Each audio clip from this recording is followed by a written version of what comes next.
नमस्कार। सांकेतिक भाषा के इस विशेष बुलेटिन में आप सभी का बहुत बहुत स्वागत।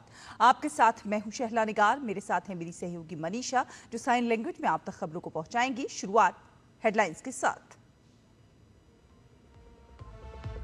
प्रधानमंत्री नरेंद्र मोदी की अध्यक्षता में आज हो सकती है कैबिनेट कमेटी ऑन सिक्योरिटी की बैठक। पहलगाम आतंकवादी हमले के बाद सुरक्षा तैयारियों पर चर्चा संभव।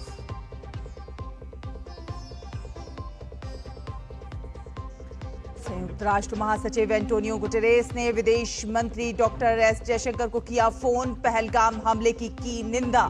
विदेश मंत्री ने अपराधियों को न्याय के कटघरे में लाने की जताई प्रतिबद्धता।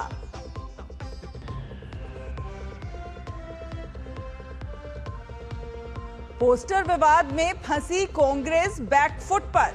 पहलगाम आतंकी हमले के संबंध में नेताओं के लिए नए दिशा निर्देश जारी। उल्लंघन करने पर कार्रवाई की चेतावनी।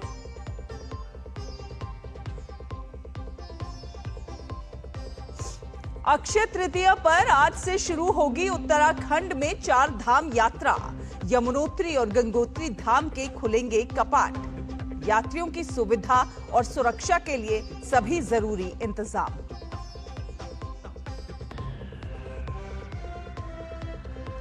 और अमेरिका में ट्रंप सरकार के 100 दिन पूरे। ऑटो पार्ट्स पर कम होगा आयात शुल्क। ट्रंप ने कहा भारत के साथ अच्छी चल रही है टैरिफ पर बातचीत।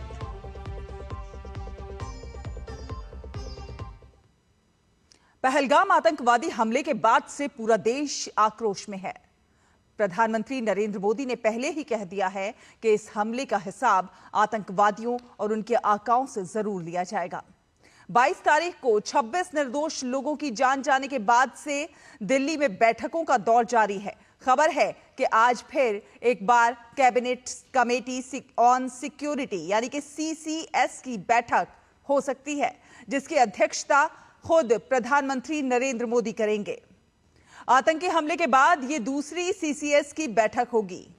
कैबिनेट कमेटी ऑन सिक्योरिटी में पीएम मोदी के अलावा रक्षा मंत्री, गृह मंत्री, विदेश मंत्री और वित्त मंत्री शामिल होंगे। राष्ट्रीय सुरक्षा सलाहकार अजीत डोभाल के अलावा कुछ और प्रशासनिक अधिकारी भी बैठक में शामिल हो सकते हैं। आतंकी हमले के बाद से दिल्ली में लगातार बैठकों का दौर चल रहा है। 2 दिन पहले रक्षा मंत्री ने पीएम से मुलाकात की थी। फिर कल पीएम आवास पर प्रधानमंत्री के साथ रक्षा मंत्री, NSA समेत तीनों सेनाओं के प्रमुख और CDS के बीच बातचीत हुई।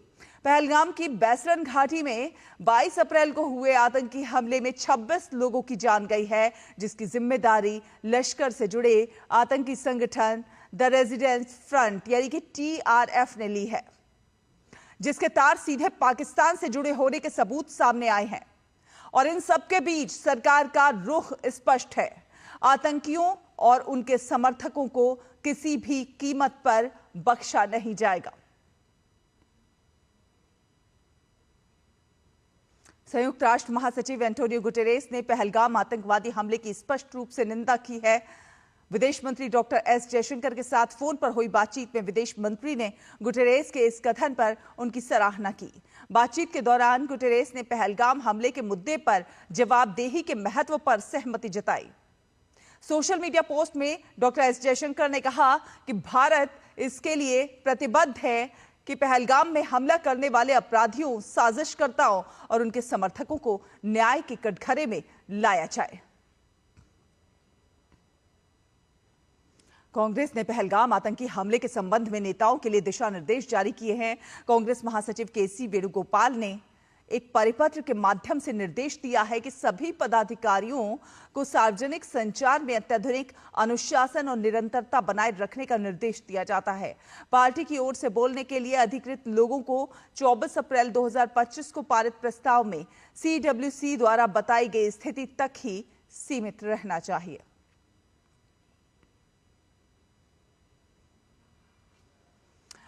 और भारत के अगले प्रधान न्यायाधीश के तौर पर न्यायाधीश भूषण रामकृष्ण गवई के नाम की सिफारिश को राष्ट्रपति ने मंजूर कर दिया है। वो मौजूदा CJI संजीव खन्ना का स्थान लेंगे।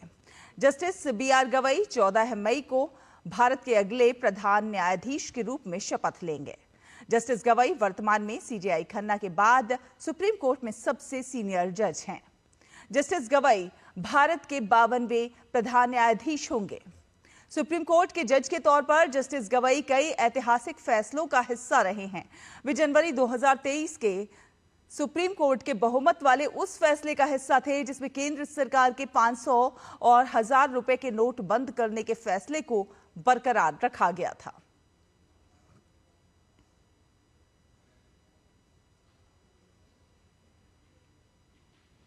और केंद्रीय कानून मंत्री अर्जुन राम मेघवाल ने अपने सोशल मीडिया प्लेटफॉर्म एक्स पर भूषण रामकृष्ण गवई की नियुक्ति की जानकारी दी। उन्होंने लिखा कि भारत के संविधान द्वारा प्रदत्त शक्तियों का प्रयोग करते हुए भारत के सर्वोच्च न्यायालय के न्यायाधीश भूषण रामकृष्ण गवई को 14 मई 2025 से भारत का मुख्य न्यायाधीश नियुक्त किया जाता है।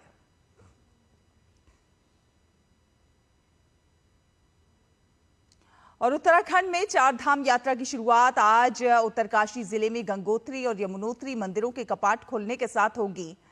मुकबा गांव में 6 माह के शीतकालीन प्रवास के बाद कल मां गंगा की पालकी को गंगोत्री धाम के लिए रवाना किया गया। पालकी बीती रात भैरव घाटी स्थित भैरव मंदिर में विश्राम के लिए रुकी। अब आज पालकी यात्रा भैरव घाटी से गंगोत्री के लिए रवाना होगी, जहां सुबह करीब 10 बजे पारंपरिक पूजा अर्चना और वैदिक मंत्रोच्चार के साथ मंदिर के कपाट खोल दिए जाएंगे।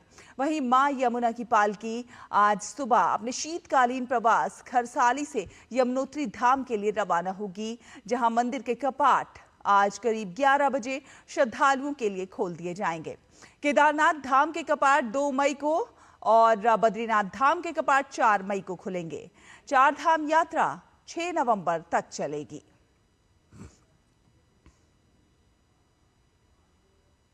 अमेरिकी राष्ट्रपति डोनाल्ड ट्रंप ने अपने दूसरे कार्यकाल के पहले 100 दिन पूरे कर लिए हैं। इस अवसर पर राष्ट्रपति ट्रंप मिशिगन की रैली में उन्होंने हिस्सा लिया, जहां उन्होंने टैरिफ, इमिग्रेशन और वैश्विक संगठनों से दूरी जैसे फैसलों को अपनी बड़ी उपलब्धि बताया।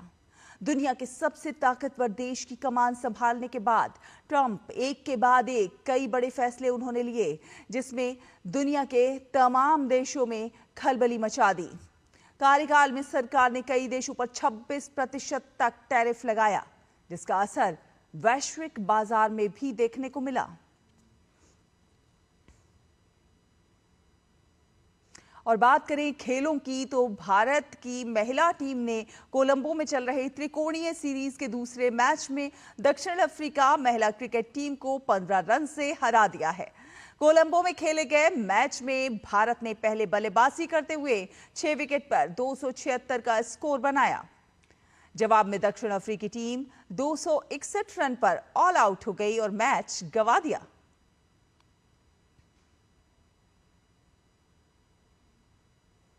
और आईपीएल में आज पंजाब किंग्स का सामना चेन्नई सुपर किंग्स से होगा। ये मुकाबला चेन्नई के घरेलू मैदान चेपक में खेला जाएगा। मौजूदा सीजन में पंजाब किंग्स की टीम को 9 मैचों में 5 जीत और 3 हार मिली हैं, जबकि 1 मैच रद्द हुआ है। वहीं 5 बार की चैंपियन सीएसके 9 मैचों में सिर्फ 2 जीत के साथ अंक तालिका में आखिरी पायदान पर काबिज है। अगर चेन्नई इस मैच को जीतने में सफल नहीं होती तो इस टूर्नामेंट में उसका सफर समाप्त हो जाएगा। दोनों टीमों के बीच अब तक 31 मैच हुए हैं, जिसमें से सीएसके को 16 जबकि पीबीकेएस को 15 मैचों में जीत हासिल हुई है। इसी के साथ इस विशेष बुलेटिन में फिलहाल इतना ही। मुझे, मनीषा को और हमारी पूरी टीम को दीजिए अनुमति। नमस्कार।